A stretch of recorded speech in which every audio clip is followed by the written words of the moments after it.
So hello everyone, it's Ivana here from Hand in Hand with African Women, and today with me there is Mari Soprovich. Welcome Mari to our talk. I'm very happy to have you here. Thank you. It is a delight to be here. I'm just in awe of all the things that you have created and the team in Hand, and I absolutely adore the mission and the reasons why you're doing everything you're doing. So thank you for the invitation. Thank you, Mari. So, Mari, you are Director of Growth in Global Institute for Evolving Women, or in short, GIFEW. And so tell us a little bit for the introduction who you are and what you stand for. Sure. So my name is Marie Soprovich. I live in Edmonton, Alberta. I am currently at my cabin, which is in my home village or out in the country of a little town in Saskatchewan, which seems like it's far away from the European world and the African world. But it's a place where as a family, we always grew up with a global view on life and the importance of helping other people, not just locally, but internationally as well. So as a child, this is part of the culture of my family to really want to make the world a better place. So that's where I am right now. My history really in work is I have master's in education and was in the classroom and as a leader in schools for about 33 years. And my husband and I started a company in 1991 that was all about, the real mission was to grow our people to their full potential. So that captured who we were, resonated with my soul purpose. It was a place where we could develop ourselves, because when we grow, before we can really grow others, we need to touch base and really come from that place within ourselves and know that the primary growth of anyone else really starts with our own growth and moving forward. So we did that. And then in 2012, the business had morphed into a construction company, 2011 by then. And when he got sick, he got cancer. It was terminal. I had to make some really tough decisions about how do we go forward? What do we do with life? Our son was 13 at the time.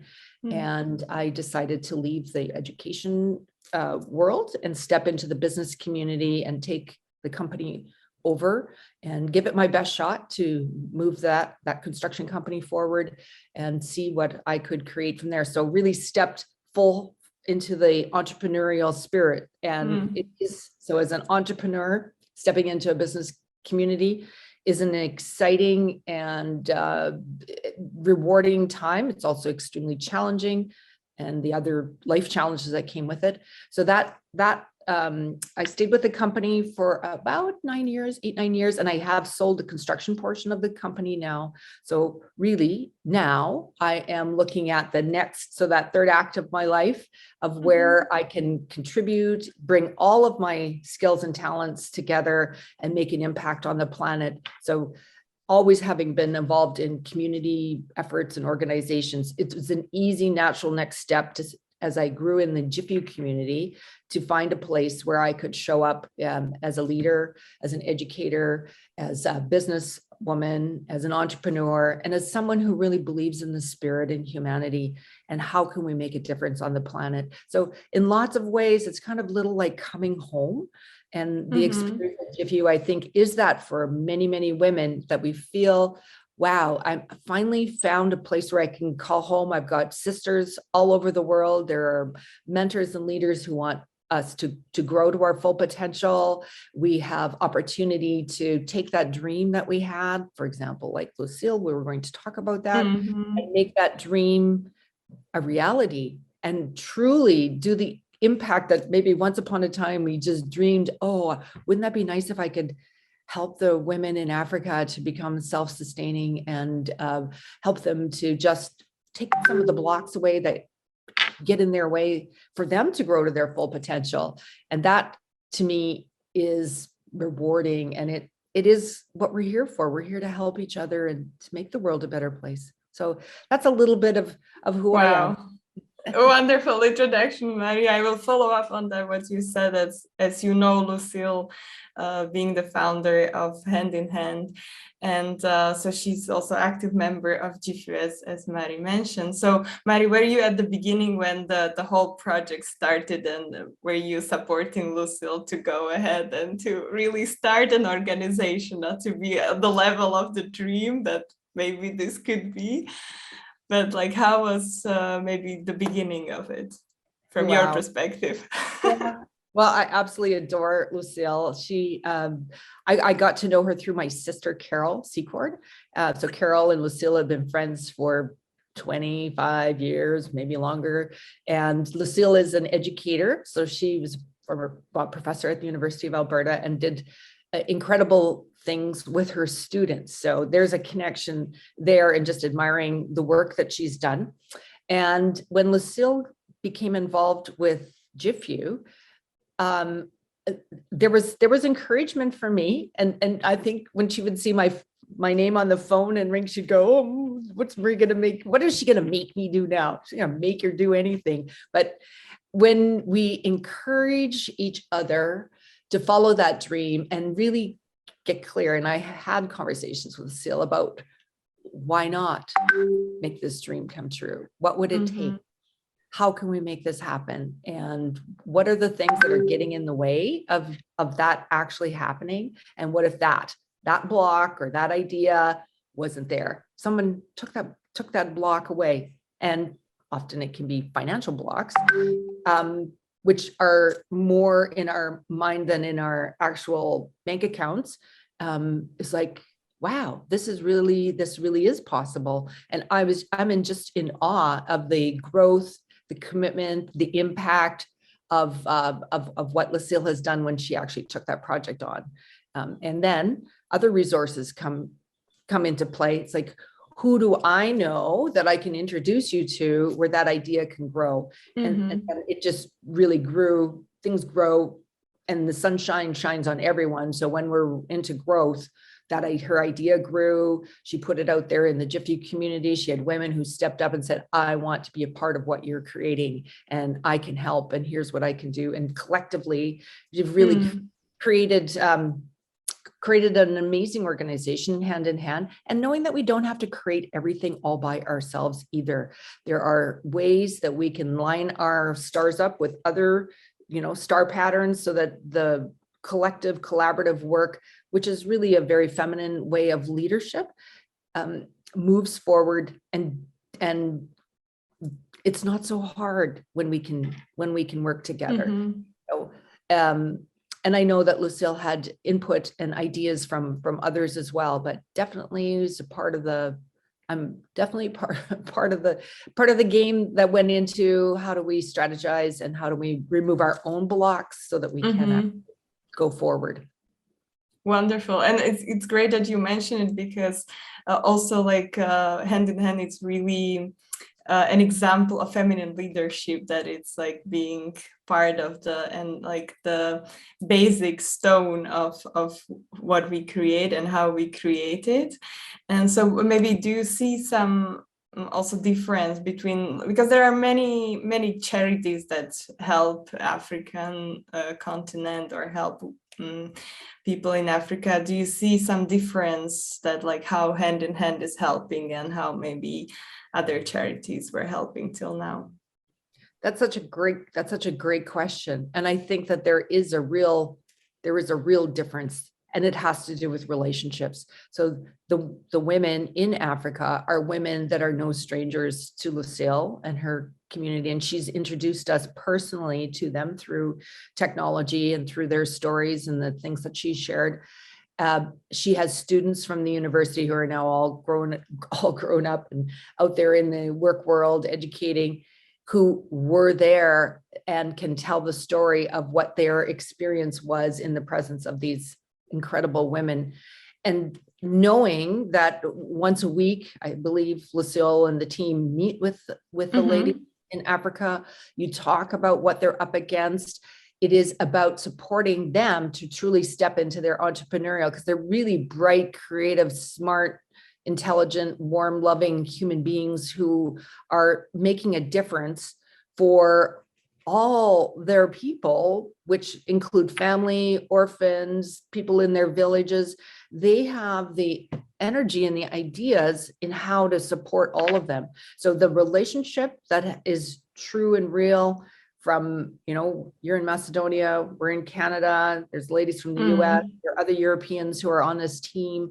That personal relationship brings together the energy, and it just removes, I guess it would be like, where is this money really going? Or how can we really help? What do they actually need? And how are they doing? So we understand what their needs are. We know them, even if I've never met them personally, but I feel like I have, and I know that some in the group have met them personally. So there's really that deep connection. So that's different than most charities. Charities often, you don't know the end user or what it is that they're really up against, and it's a good cause. And those are great. It's so great to have charities and people to donate. This one is special because we know the mamas, we know the women, what they're challenged with, the things they're suffering, their joys, and the things that bring light and love and laughter to their world. It's really quite incredible. So it's beautiful. Yeah, thank you for saying that. Exactly. We meet every second week with the mamas, and we really kind of talk about personal stuff. Even there is a deep connection between us as a team, and also the team is running the organization without the management cost. So really, everybody is contributing with our knowledge and expertise on a voluntary basis. So there is no management cost. So everything it's going directly to the project. And Mari, so you also supported financially some of the projects. So you said there is the feeling of knowing where the money goes, the mamas, even you haven't met them personally, but is there something else as a sponsor that why would you sponsor our projects, or why would you encourage others to sponsor our projects? Well, I truly believe that in humanity, we want to help others. And in helping these mamas, we are truly changing the trajectory of their villages as well. And the number of young people whose lives are touched and changed forever by what it is that we can do to help remove the blocks, give them the things they need so they can become self-sufficient. And in doing that, they're showing others that they're in their care, whether they're orphans. I know there's a lot of orphans that are in the care of the mamas. We are giving them, so it's like a ripple effect, the opportunity to change their lives and future generations. So you asked, go back to the question you asked, was actually about sponsoring or funding the project. Like why is that? Like, why would you sponsor the project if you would? Well, because I believe in Lucille. I believe in you. I've met you. I know you. I know where money is going. I can see, and I know that the impact is direct. For example, getting this well drilled is something that I can see to the end point. And there are business people that Lucille and I have approached who have businesses in Kenya and in those areas where they could actually provide help to make this happen. And if we can only imagine, when water is flowing, plants grow, animals get water, people have water, it changes everything. So donating to something that really not only just makes the difference, but we can see where it makes a difference, and the relationship there, to me, really matters. Yeah, wonderful. Exactly. Like, as you say, it has the ripple effect, and like all our mamas talk about the kids that they want to sponsor for their universities, and really having them being able to take care of themselves and being sustainable as a community. So that's really where we are heading to. But so similarly also to GIFEW, and GIFEW is also like working with leaders and business women and inspiring business women like myself. It's not always easy for women to take this leadership role, or like to be, you mentioned it also yourself, you were in the education before and then you had to become a businesswoman, and we are also trying with HandinHand to really develop entrepreneurial skills for the women and for the girls. So what do you see from your experience and from your work that is the most difficult, let's say, for women to step to that leadership position? Well, from my experience, I think we look around and say, could somebody else take this one on? And when there's a realization that there isn't, that it is, that if this is going to go forward, I need to step up. And then we have my experience, we need to take on, okay, what are the things that I can do or I'm good at? What are the things that I'm maybe not so good at, I can get help for? And mostly it's about believing in yourself to know that if it's going to be, it's up to me, and I don't need to do it alone, but I need to get out front and I need to start leading. Others will follow. Courage, finding our courage. I talk a lot about courage.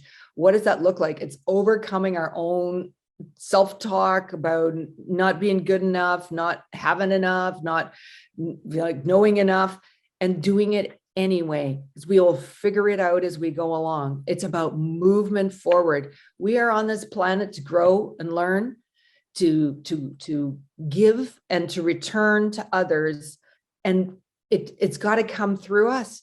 And the more that I stepped up to what needed to happen, others stepped up as well. So we rally around a cause to make a difference, and collectively we make that difference. So looking at our talents, passion, and purpose certainly is a big thing of what we do in GIFEW, really connecting with what our soul is telling us. Why am I here? Who am I? Why am I here? What is it that's mine to do? How can I steward this life and the gifts that have been given unto me in this lifetime to make a difference for other people, to have a meaningful life, and to help others really have a meaningful life and do the same for others. So the entrepreneurial spirit is something that I truly believe in. It's creative energy. It's about coming from within rather than just waiting for something to fall on your head, or, having someone else just look after you. We need to look after ourselves, contribute to others, make a difference, and collectively strengthen that fabric of humanity. And the entrepreneurial spirit does that. And when we can get behind ourselves as women and bring them the feminine leadership along with the masculine, because we really need to handle that too. Things need to get, logistics need to get done. We need to make sure that we're strong and get our stuff together, move it forward, and we can change the world. And we do it one little corner at a time, and it becomes like a big mosaic or a tapestry where we move forward and contribute to others and get some incredible results and make a difference. Wonderful. Yeah, as you're talking about that, like, I think many people have that feeling that they need to figure it out from the beginning. But what you say, it's really important that, like, you just do the action, you do it step by step, you will figure it out on the way. And at the same time, also the co-creation is really important, that you have other people who will help you. You're not there all by yourself. That's very important. We can ask for help. So asking for help is another big thing too, for independent men or women. Sometimes we think we have to do it all by ourselves. We can't. We need to lead, and we need to be brave enough to step up front and say, I'm going to give this my best shot. And I need your help for this, or who can help me with this, or where do I take these ideas? So the entrepreneurial mindset, the entrepreneurial spirit, the entrepreneur really is the boldness that you just take a chance, like go for it. And I love that. It can be scary, but it's invigorating as well. Wonderful. So would this be the message from you, Mari, for women all around the world that are watching us or whoever is watching, or would you like to say anything else to our audience?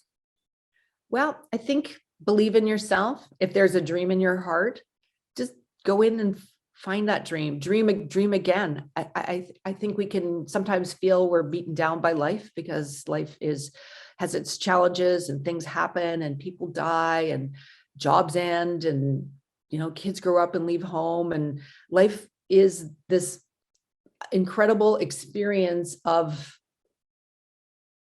humanity.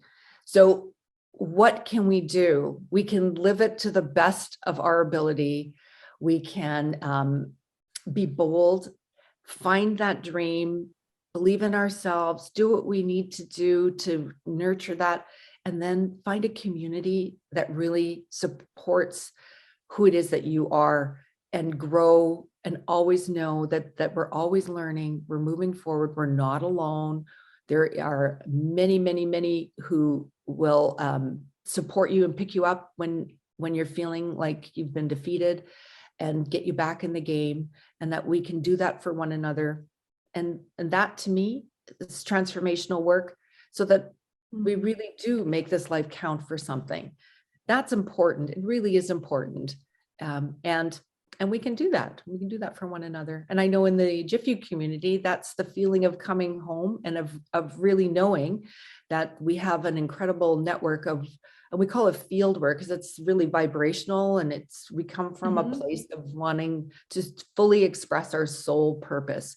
Who am I? Why am I here? What is it that's mine to do? How can I take the fears that I have and replace that with a feeling of love, of the experience of love, and make the world, make my world, make your world, make our world collectively a better place for everyone. Yeah, beautiful. Yeah, we are in this together, definitely, as a humanity. So thank you, Mari, so much for your wisdom and for your messages, and it was lovely having you in this talk.